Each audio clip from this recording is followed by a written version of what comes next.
श्री कृष्ण एक ऐसा नाम जिसमें प्रेम, लीला, युद्ध, शांति, ज्ञान और ब्रह्मांड का रहस्य समाया हुआ है।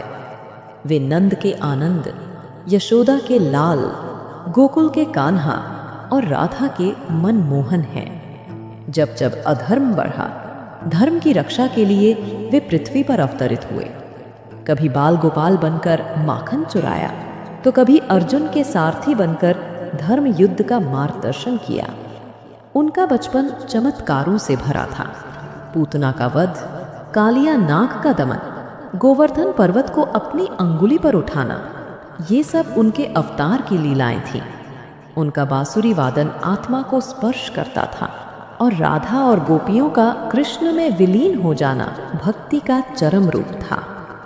कुरुक्षेत्र में अर्जुन के रथ पर सारथी बनकर श्री कृष्ण ने गीता का ज्ञान दिया। कर्म करो, फल की चिंता मत करो, यही उनका संदेश है। श्री कृष्ण केवल एक देवता नहीं, वे एक जीवन दर्शन है।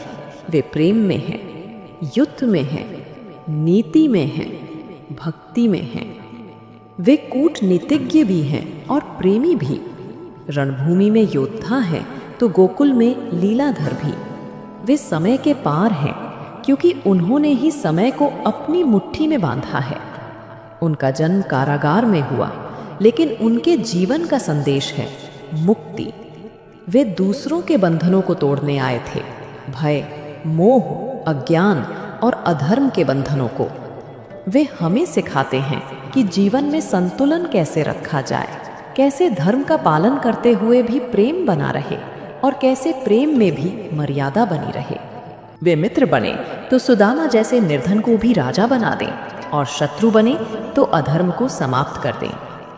श्री कृष्ण का जीवन एक दर्पण है जिसमें हम अपना चेहरा देख सकते हैं और अपने सवालों के जवाब पा सकते हैं।